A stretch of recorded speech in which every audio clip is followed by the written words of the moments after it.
SYBSCની અંદર વનસ્પતિશાસ્ત્ર એટલે કે બોટનીની અંદર આપણે CC બોર્ડ 211નો અભ્યાસ કરી રહ્યા છીએ. અગાઉના લેક્ચરની અંદર આપણે જાણી ગયા કે યુનિટ જે 2 છે એ આપણો અનાવૃત બીજધારી અને અશ્મિ વિદ્યાનો છે. અનાવૃત બીજધારી તરીકે આપણે સાયકલ્સ જે છે તેના વિશે અભ્યાસ કરી રહ્યા છીએ, જેની અંદર તેનું વર્ગીકરણ, નિવાસસ્થાન, સ્વરૂપ અને બીજાણુજનક અવસ્થા વિશે અભ્યાસ કરી ચૂક્યા. બીજાણુજનક અવસ્થા બાદ હવે આપણે જોઈશું તેની જન્યુજનક અવસ્થા વિશે. હવે જન્યુજનક અવસ્થા જે છે એટલે કે ગેમેટોફાઇટ સ્ટેજ. હવે ગેમેટોફાઇટ સ્ટેજ જે છે એટલે કે જન્યુજનક અવસ્થા કહેવાય કોને? જન્યુ એટલે કે પિતા, અને જન્યુ એટલે કે પિતા જે છે જ્યાંથી તેનું નિર્માણ થાય છે તે અવસ્થાને આપણે જન્યુજનક અવસ્થા તરીકે ઓળખીશું. બીજી રીતે આપણે કહેવું હોય તો કહી શકીએ કે જે અવસ્થા જન્યુનું નિર્માણ કરે છે તે અવસ્થાને જન્યુજનક અવસ્થા તરીકે ઓળખીશું. જન્યુજનક અવસ્થાની અંદર આપણે કોનો અભ્યાસ કરવાનો છે એટલે કે કોની અંદર જન્યુજનક અવસ્થાઓ જોવા મળે છે, તો એક છે માદાજન્યુજનક અને બીજું છે નરજન્યુજનક. માદાજન્યુજનક અને નરજન્યુજનક જે છે તે જન્યુજનક અવસ્થામાં રૂપાંતરિત કઈ રીતે થાય છે અને તે ફલનની ક્રિયા કઈ રીતે કરે છે. ફલનની ક્રિયા કરતાં પહેલાં એ લોકો પરાગનયનની જે ક્રિયા છે તે કરતા જોવા મળે છે. અને માદાજન્યુજનકની અંદર સ્ત્રીજન્યુ ધાની જે છે તેની રચના વિશે પણ આપણે માહિતી મેળવીશું. હવે જોઈએ વિદ્યાર્થી મિત્રો નરજન્યુજનક જે અવસ્થા છે તેના વિશે. નરજન્યુજનક જે છે એની અંદર આકૃતિ 1 જે છે જેની અંદર જોઈ શકાય છે કે નરજન્યુજનકનો જે કોષ જે છે જેની અંદર એક કોષ કેન્દ્ર જોવા મળે છે. એક કોષ કેન્દ્ર જે છે તેની આજુબાજુ અમુક સ્તર એટલે કે આવરણો આવેલા છે, અને એ આવરણો કેટલા છે તો કે અંદરની તરફ જે છે જેને આપણે અંત આવરણ તરીકે ઓળખીશું, અને બહારની તરફ જે છે જેને આપણે બાહ્ય આવરણ તરીકે ઓળખીશું.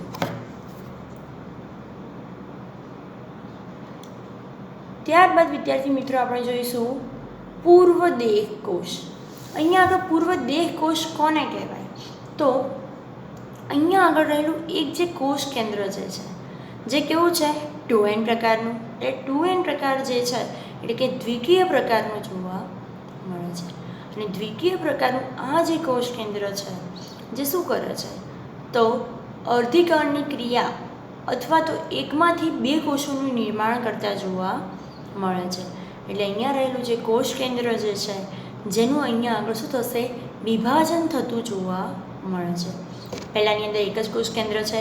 બીજી આકૃતિમાં તમે જોઈ શકો છો કે 2 કોષ કેન્દ્રો તેની અંદર જોવા મળે છે, અને 2 કોષ કેન્દ્રો જે નિર્માણ પામ્યા છે જેની અંદર એક જે કોષ છે જે કેવો છે કદમાં નાનો છે, જ્યારે બીજો જે કોષ છે જે કદમાં કેવો દેખાય છે મોટો દેખાય છે.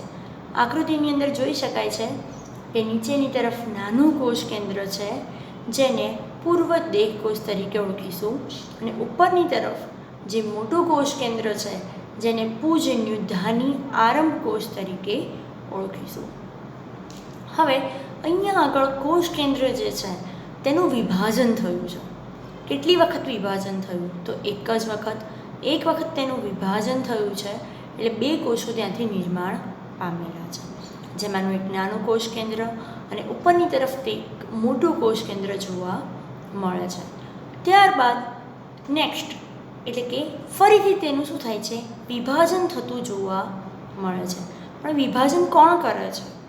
તો પૂર્વદેહ કોષ એટલે કે નીચેની તરફ નાનું જે કોષ કેન્દ્ર છે તે વિભાજન કરતું નથી, પરંતુ ઉપરની તરફ રહેલું પૂજન્યુધાની આરંભ કોષ જે છે. કોણ? પૂજન્યુધાની આરંભ કોષ જે છે જે કદમાં કેવો છે મોટો છે. એટલે જે કોષ કેન્દ્ર મોટું છે તેનું ફરીથી શું થતું જોવા મળે છે વિભાજન થતું જોવા મળે છે. એટલે પૂજન્યુધાની આરંભ કોષ જે છે તેનું વિભાજન અહીંયા થતું જોવા મળે છે, અને પૂર્વદેહ કોષ જે છે જે એમનો એમ જોવા મળે છે.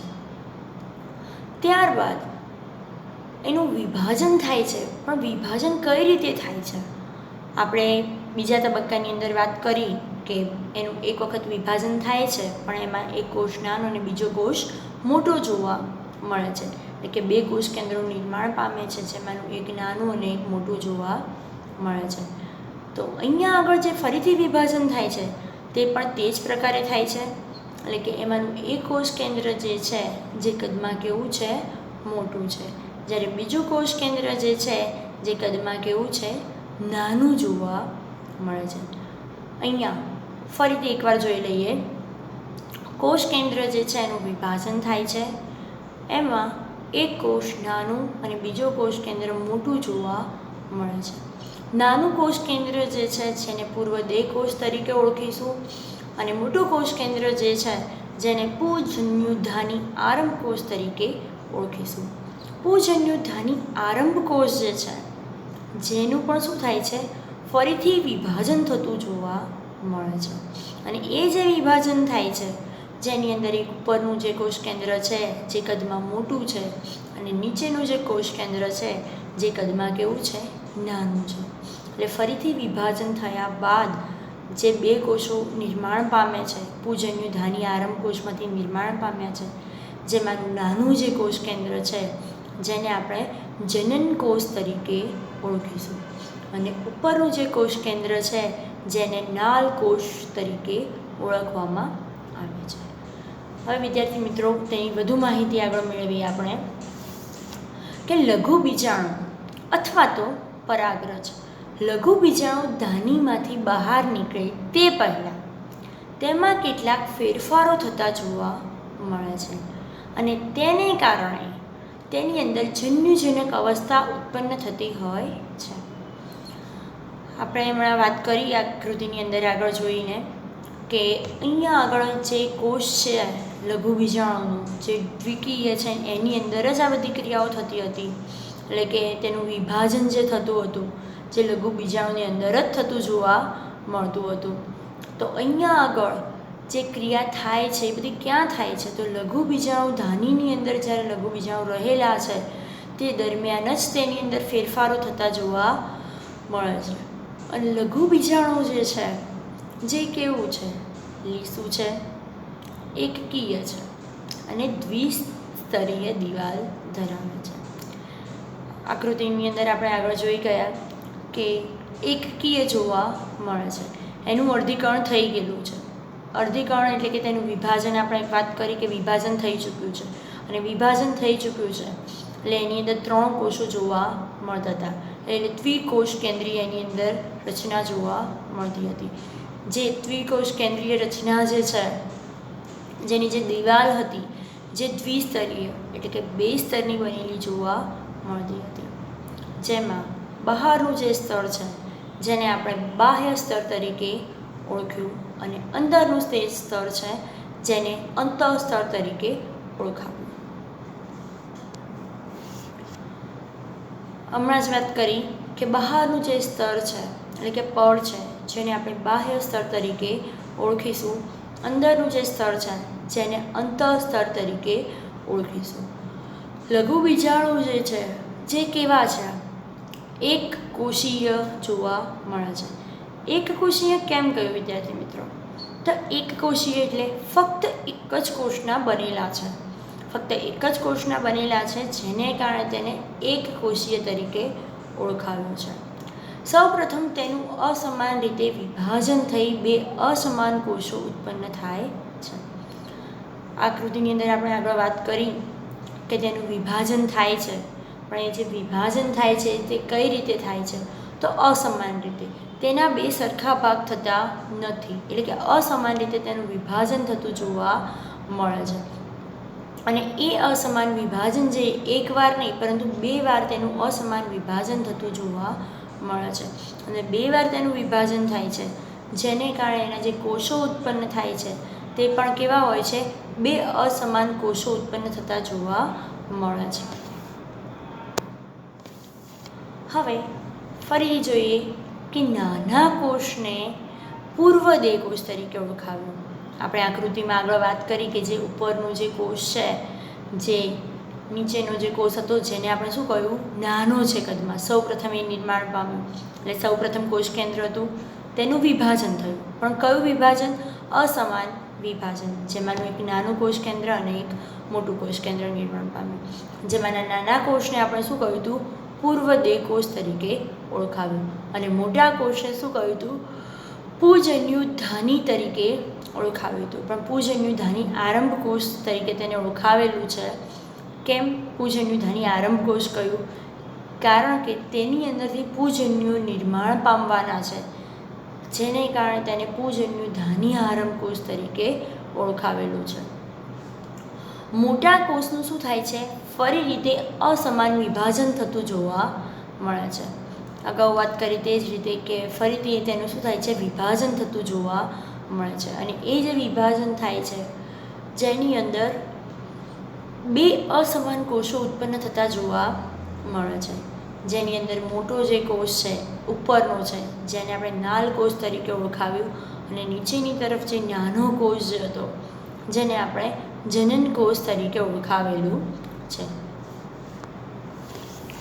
અને પરાગનયન પહેલાં આ જે લઘુ બીજાણુ જે ઉત્પન્ન થાય છે જે કેવા છે? દ્વિકોષીય છે. એટલે કે અહીંયા આગળ આપણે શું કહ્યું કે તેનું એક કોષ કેન્દ્ર એક છે, તેનું વિભાજન થયું, જે એકમાંથી બે બન્યા, ફરીથી તેનું એક કોષ કેન્દ્ર છે એ ફરીથી વિભાજન કરે છે. એટલે એકમાંથી ટોટલ 3 કોષો જોવા મળે છે.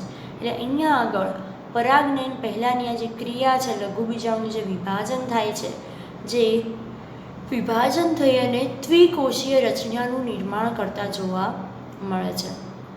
અને આ આખી જે રચના છે જેની અંદર સૌથી ઉપરનો જે કોષ છે જેને નાલ કોષ, તેના પછીનો જે કોષ છે જેને જનન કોષ, અને સૌથી નીચેની તરફ જે કોષ જોવા મળે છે જેને પૂર્વદેહ તરીકે ઓળખી શકાય. આકૃતિની અંદર આપણે આ બધી જોઈ ચૂક્યા છીએ અને તેની ચર્ચા પણ આપણે કરી ચૂક્યા છીએ. હવે જોઈએ આગળ કે આ દ્વિકોષીય અવસ્થા જે છે જે શું ક્રિયા કરે છે. તો દ્વિકોષીય અવસ્થાની અંદર રહેલો ઉપરનો જે નાલ કોષ જે છે, જે પવન દ્વારા એક જગ્યાએથી બીજી જગ્યાએ જાય છે. એટલે કે દ્વિકોષીય અવસ્થામાં લઘુ બીજાણુ જે છે, લઘુ બીજાણુ જે છે પવનમાં હલકા છે, વજનમાં હલકા છે. અને વજનમાં હલકા હોય એટલે વધારે પડતો પવન યા તો કોઈ બાહ્ય પરિબળ જે છે જે તેને અસર કરી શકે સરળતાથી. કેમ કે તેનું વજન બહુ હેવી નથી, વધારે નથી, જેને કારણે સરળતાથી એક જગ્યાએથી બીજી જગ્યાએ ઉડી શકે છે. અને એક જગ્યાએથી બીજી જગ્યાએ ઉડે છે એટલે વજનમાં હલકા જોવા મળે છે, અને તેના દ્વારા પરાગનયનની ક્રિયા થતી જોવા મળે છે. અહીંયા આગળ દ્વિકોષીય અવસ્થામાં લઘુ બીજાણુ જે છે જે પવન દ્વારા માદા સાયકસ ઉપર રહેલા મહાબીજાણુ પર્ણની અંડકની ટોચ ઉપર પહોંચે છે. એટલે કે મહાબીજાણુ પર્ણ જે છે, જેની અંડકની જે રચના હતી, આપણે છિદ્રની વાત કરી હતી, તો એ છિદ્રની ટોચ ઉપર પડતા જોવા મળે છે. આકૃતિની અંદર જોઈ શકાય છે કે માદા જે જન્યુઓ છે જેની અંદર ઉપરનો નાલ કોષ જે છે આવીને પડે છે, અને પછી ફરીથી તેનું શું થાય છે? વિભાજન થતું જોવા મળે છે. અને તેની અંદર દંડ કોષો પણ નિર્માણ પામતા જોવા મળે છે. અને એનું ફરીથી વિભાજન થાય છે તે દરમિયાન તેમાંથી ચલ પૂજન્યો એટલે કે 2 ચલ પૂજન્યો તેની અંદરથી નિર્માણ પામતા હોય છે. આકૃતિની અંદર જોઈ શકાય છે કે ઉપરના ભાગે અંડક આવેલું છે, અને એ અંડક જે છે જેના પ્રદેહના ભાગે ચલપૂજન્યો નિર્માણ પામતા જોવા મળે છે. અને એ ચલપૂજન્યો જે છે જે ફલનની ક્રિયામાં મદદરૂપ થતા હોય છે. નરજન્યુજનકનો વધુ વિકાસ પરાગકોટરમાં થાય છે, અને પરાગકોટલમાં દાખલ થયા પછી પરાગરજનું શું થાય છે? અંકુરણ થતું જોવા મળે છે. એટલે કે અહીંયા આગળ જે પરાગકોટર જે છે તેની અંદર તેનું અંકુરણ થતું જોવા મળે છે.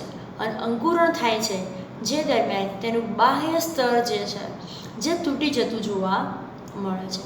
એટલે આ જે પરાગ ગટરની અંદર જે તેનું અંકુરણ થતું જોવા મળે છે. તમે કોઈ કઠોળ વર્ગની વનસ્પતિ જે છે અથવા તો તેના બીજ જે છે તેને અંકુરિત થયેલા જોયા જ હશે.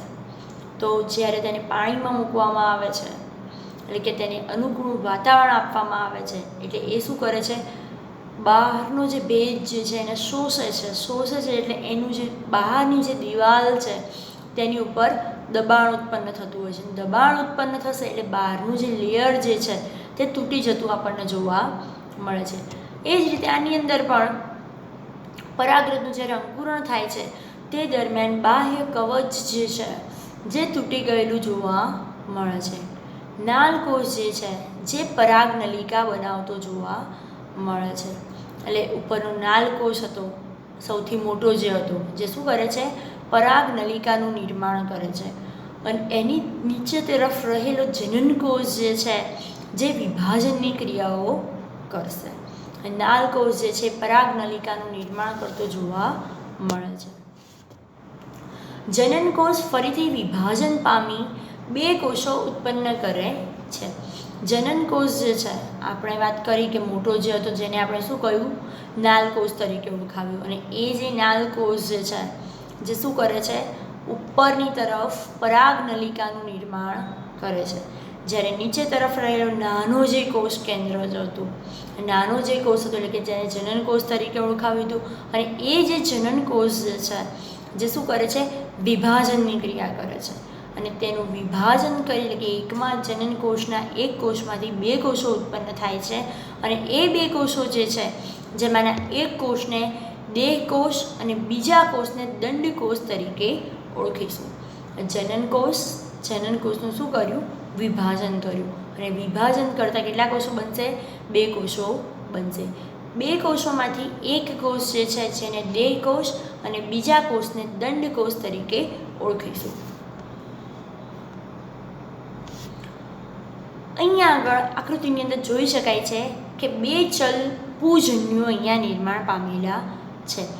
દેહકોષ જે છે, દેહકોષનું શું થાય છે, દંડકોષ જે છે તે કોઈ ક્રિયા નથી કરતો, પરંતુ દેહકોષ જે છે જે શું કરે છે, વિભાજનની ક્રિયા કરતો જોવા મળે છે. અને દેહકોષ જે છે એટલે દેહકોષ જે છે શું કરે છે, વિભાજનની ક્રિયા કરે છે, કે જેને અંતે બે ચલ પૂજન્યો આપણને નિર્માણ પામતા જોવા મળે છે. દેહકોષના વિભાજનથી બે ચલ પૂજન્યો ઉદ્ભવે છે. એટલે આકૃતિની અંદર જોઈ શકાય છે કે દંડકોષ નીચેની તરફ છે અને ઉપરની તરફ આપણને ચલપૂજન્યો જોઈ શકાય છે. એમાં ચલપૂજન્યો બે છે. એક તો માતૃકોષ જે છે, ચલપૂજન્યો માતૃકોષ દેખાય છે આકૃતિની અંદર એ, અને એની થોડી નીચેની તરફ જુઓ એટલે ફરીથી એક બીજું ચલિત પૂજન્યું ત્યાં આગળ જોવા મળે છે. એટલે દંડકોષ એમનો એમ રહે છે. અને જે દેહકોષ જે છે જે કોષ વિભાજનની ક્રિયા કરી અને શું કરે છે, બે પૂજન્યોનું નિર્માણ કરતો જોવા મળે છે. ચલપૂજન્યો જે છે તે કેવા છે, પક્ષમીય છે. પક્ષમીય અથવા તો કશા રહિત છે.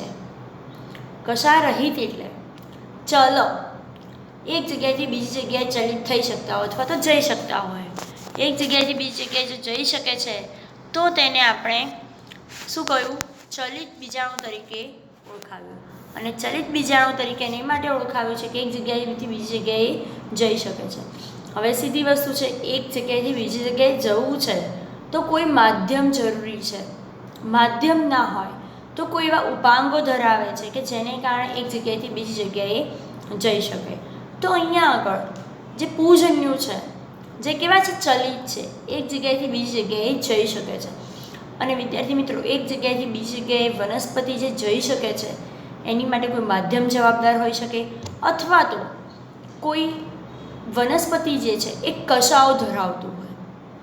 કશા મોટે ભાગે લીલ જે છે જેની અંદર વધુ જોવા મળે છે કે કશાઓ ધરાવે છે કે જેને કારણે એક જગ્યાએથી બીજી જગ્યાએ પાણીમાં તરીને જઈ શકે, એટલે પક્ષમો ધરાવે છે. તો અહીંયા રહેલા જે પૂજન્યો જે છે જે શું કરે છે, કશાઓ ધરાવે છે, એટલે કે પક્ષમો ધરાવે છે. અને પક્ષમો ધરાવે છે કે જેને કારણે એક જગ્યાએથી બીજી જગ્યાએ જઈ શકે છે.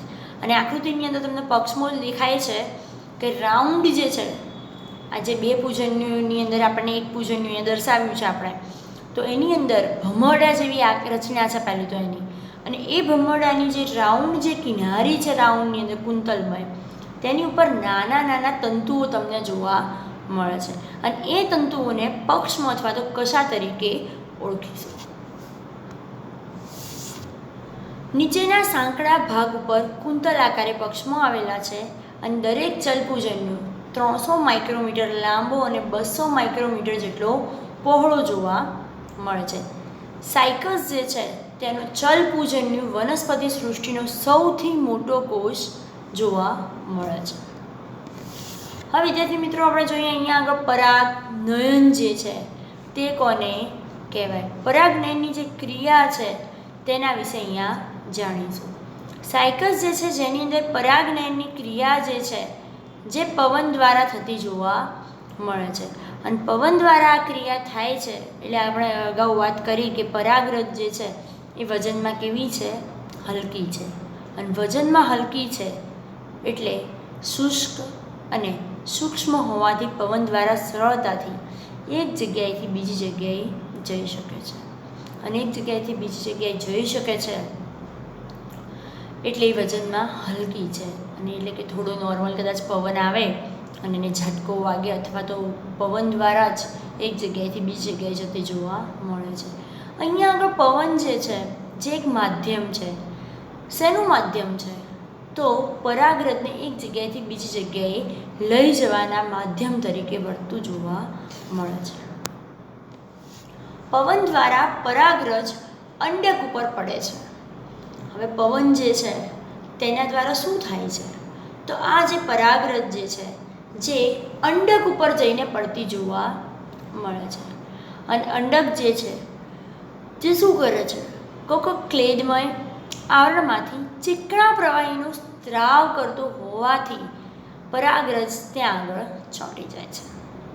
આપણે એવું કહ્યું કે પરાગરજ વજનમાં કેવી છે? હલકી છે.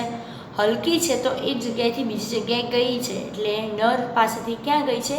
માદા પાસે ગઈ છે, અને માદાના આવરણ ઉપર જઈને બેસે છે, પરંતુ ત્યાં આગળ તેને ચોંટી રહેવાનું છે, ત્યાં આગળ રહેવાનું છે, સ્થાયી થવાનું છે. તો ત્યાં આગળ એક જે અંડક જે છે જે એના આવરણમાંથી શું કરે છે? એક ચીકણો પ્રવાહી બહાર કાઢે છે, અને ચીકણો પ્રવાહી એટલે કે ગમ જેવું, ગુંદર જેવું ચીકણું પ્રવાહીને બહાર કાઢે છે, અને એના કારણે એ જે પરાગરજ જે છે તે ત્યાં ચોંટી જતી જોવા મળે છે. એટલે કે ત્યાં આગળ પરાગરજ પછી ચોંટી જતી હોય છે, અને પ્રવાહીનો સ્ત્રાવ કરતું હોવાથી પરાગરજ ત્યાં ચોંટી જાય છે, અને ચીકણું પ્રવાહી સુકાતા પરાગરજ ક્રમશઃ પરાગવેષ્મમાં દાખલ થાય છે, અને ત્યાં તેનું અંકુરણ થતું જોવા મળે છે. અહીંયા આગળ જે પ્રવાહી જે છે તે ઉપરની સપાટી પર છે, આવરણ ઉપર છે, એટલે પરાગરજ પણ ક્યાં હશે? ઉપરના આવરણ ઉપર. થોડા સમય બાદ પરાગરજની અંદર એ જે પ્રવાહી જે હતું જ્યાં ચોંટી રહી છે પરાગરજ, તે ધીમે ધીમે ત્યાં આગળ સુકાતું જોવા મળે છે, અને ધીમે ધીમે ત્યાં આગળ સુકાઈ જાય છે. ત્યારબાદ પરાગરજ ત્યાં આગળ અંકુરણ પામતી જોવા મળે છે. અને સાયકસમાં પરાગનયન બાદ ઘણા લાંબા સમય બાદ ફલનની ક્રિયા થતી હોય છે. હવે આપણે વાત કરી કે જન્યુજનક હતું, માદા જન્યુજનક હતું, આ બધી ક્રિયાઓ થઈ એની અંદર, પરંતુ પરાગનયનની ક્રિયા થયા બાદ પણ બહુ લાંબા સમય બાદ તે ફલનની ક્રિયા કરતા જોવા મળે છે. એટલે લઘુ બીજાણુ અને મહાબીજાણુ એ બંનેનું જોડાણ એટલે કે યુગ્મનની જે ક્રિયા થાય છે તે હજુ થતી નથી, એટલે એની માટે બહુ લાંબો ગાળો એ લેતા જોવા મળે છે. પરાગરજ પરાગવેષ્મમાં દાખલ થતાં અંડકનો ડીંડડી જેવો પ્રક્ષેપ કઠિન બનતો જોવા મળે છે. એટલે પરાગરજ જ્યારે અંદરની તરફ દાખલ થઈ જાય છે ત્યારબાદ એ જે છિદ્ર હતું ત્યાં આપણે ડીંડડી જેવો પ્રક્ષેપ જોવા મળતો હતો, એ જે ડીંડડી જેવો પ્રક્ષેપ જે છે જે કેવું બની જાય છે? કઠણ બની જતું જોવા મળે છે. અને એ ભાગ જ્યારે કઠણ બની જાય છે એટલે ત્યાં આગળ અંડ છિદ્ર જે છે જે આપણને કેવું જોવા મળે છે? પૂરાઈ ગયેલું જોવા મળે છે. એટલે અંડ છિદ્ર ત્યારબાદ ત્યાં આગળ જોવા મળતું નથી, એટલે કે પૂરાઈ ગયેલું જોવા મળે છે. હવે પરાગવેશ રજ જે છે એ પરાગવેશમાં લાંબા સમય સુધી શું કરે છે? આરામ કરે છે, એટલે કે વિશ્રામી અવસ્થા ભોગવે છે. એટલે પરાગરજ જે છે જે પરાગવેશમાં દાખલ થઈ અને શું કરે છે? આરામની ક્રિયા કરે છે. એટલે ત્યાં આગળ તે થોડા સમય સુધી એમની એમ જોવા મળે છે. જે માદા જન્યુજનકની ટોચમાં આવેલ શુક્રવેશમાં પ્રવેશે છે, એટલે કે સ્ત્રીજન્યુ જે છે જેની અંદર તે દાખલ થતા જોવા મળે છે.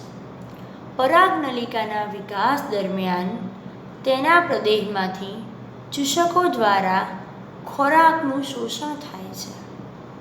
પરાગનલિકા આપણે શરૂઆતમાં વાત કરી કે નાલકોષ જે છે શું કરે છે? પરાગનલિકાનો વિકાસ કરે છે. અને એ પરાગનલિકા જે છે જે શું કરે છે? તેના વિકાસ દરમિયાન પ્રદેહમાંથી ચૂષકો દ્વારા ખોરાકનું શોષણ કરે છે. એટલે અંડકની અંદર જે પ્રદેહનો આખો મોટો ભાગ હતો, ગોળાકાર ભાગ, જેને આપણે પ્રદેહ તરીકે ઓળખાવ્યું હતું, જેની અંદર તે શું કરે છે?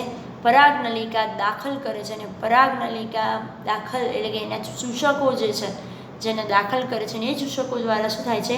ખોરાકનું શોષણ થતું જોવા મળે છે.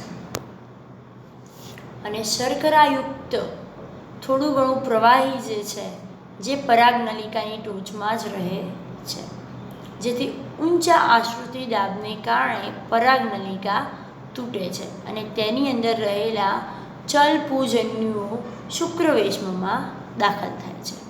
એટલે કે શર્કરાયુક્ત જે થોડું ઘણું પ્રવાહી એની અંદર રહી જાય છે, જે શું થાય છે? ઊંચું જ્યારે ટેમ્પરેચર એટલે તાપમાન હોય, એટલે કે ઊંચા આશ્રુતિ દાબને કારણે પરાગનલિકાની જે ટોચ જે છે જે તૂટી ગયેલી જોવા મળે છે. અને પરાગનલિકાની ટોચ જ્યારે તૂટે છે એટલે એની અંદર રહેલા ચલપૂજન્યુઓ જે છે જે શુક્રવેશમની અંદર દાખલ થતા જોવા મળે છે. શુક્રવેશમાં એકત્રિત થયેલા શર્કરાયુક્ત પ્રવાહીમાં તેઓ મુક્ત રીતે તરે છે. શુક્રવેશમાં પણ દાખલ થયા પછી શું કરે છે? લોકો તરતા જોવા મળે છે. એમાંનો ગમે તે એક ચલપૂજન્યુ સ્ત્રીજન્યુધાની ગ્રીવામાંથી પસાર થઈ અંડકોષને ફલિત કરી ફલિતાંડ બનાવે છે. આપણે અહીંયા આગળ કેટલા ચલપૂજન્યુ નિર્માણ પામતા હતા? 2 ચલપૂજન્યુ. 2 ચલપૂજન્યુમાંથી ગમે તે એક જ ચલપૂજન્યુ જે છે જે શું કરે છે? સ્ત્રીજન્યુધાની ગ્રીવામાંથી પસાર થાય છે. સ્ત્રીજન્યુધાની ચંબુ આકારે જોવા મળે કે જેની અંદર વચ્ચેના ભાગે ગ્રીવા માર્ગકોષો આવેલા હોય અને નીચેના ભાગે અંડકોષ જોવા મળે. એટલે એ શું કરે છે? નીચે રહેલા અંડકોષને ફલિત કરવાની ક્રિયા કરે છે અને ફલિત કરે છે. અને ફલિત થઈ જાય ત્યારબાદ તેને ફલિતાંડ તરીકે ઓળખીશું. ફલિતાંડ અથવા તો યુગ્મનજ તરીકે ઓળખી શકાય. અહીંયા આગળ જ્યારે ફલિતાંડ અથવા તો યુગ્મનજ બને છે તે દરમિયાન તેની બીજાણુજનક અવસ્થાની શરૂઆત થતી જોવા મળે છે. જ્યાં સુધી ફલિતાંડ બનતું નથી ત્યાં સુધી તેની જન્યુજનક જ અવસ્થા જોવા મળે છે. અને જ્યારે તે નર અને માદા જોડાઈ જાય છે, એટલે કે એન ભેગા થઈ જાય, એટલે કે 2N એટલે કે બીજાણુજનકની રચના જોવા મળે છે. એટલે જ્યારે ફલનની ક્રિયા થઈ જાય છે એટલે એક બીજ બનતું હોય છે અથવા તો તેને બીજાણુજનક અવસ્થા તરીકે ઓળખી શકાય. એટલે બીજાણુનું ત્યાં આગળ નિર્માણ થાય છે, જેને કારણે તેને બીજાણુજનક અવસ્થા તરીકે ઓળખીશું. આજે વિદ્યાર્થી મિત્રો આપણે જોયું જન્યુજનક અવસ્થા એટલે કે ગેમેટોફાઇટ સ્ટેજ. એની અંદર પણ નરજન્યુજનક, માદાજન્યુજનક, તેની અંદર પરાગનયનની જે ક્રિયા થાય છે તેના વિશે આપણે અહીંયા માહિતી મેળવી. આપણે આપણા અગાઉના લેક્ચરની અંદર જે બીજાણુજનક હતું તેની માહિતી મેળવી ચૂક્યા છીએ. હવે બીજાણુજનક અવસ્થા પણ અહીંયા પૂરી થાય છે. જન્યુજનક અવસ્થા જે આજે આપણે જોઈ ગયા, આ બંને અવસ્થાઓ પૂરી થયા બાદ જન્યુજનક પછી ફરીથી બીજાણુજનક અવસ્થાની શરૂઆત થતી જોવા મળે છે. અને બીજાણુજનક અવસ્થાની હવે શરૂઆત થશે એટલે નર અને માદા અહીંયા આગળ જોડાઈ ગયા છે અને ફલિતાંડ બની ગયું છે અને ફલિતાંડ બને છે એટલે તેની બીજાણુજનક અવસ્થાની ત્યાં આગળ શરૂઆત થતી જોવા મળે છે. અને આ જે ફલિતાંડ અથવા તો યુગ્મન જ જે છે જેને આપણે બીજાણુજનક અવસ્થાનો સૌથી પ્રથમ કોષ તરીકે ઓળખીશું. અહીંયા આગળ બીજાણુ નર જે છે જલપૂજન્યુ એમાંનો ગમે તે એક જ જે છે જે માદા કોષ સાથે શું કરે છે, ફલનની ક્રિયા કરતો જોવા મળે છે.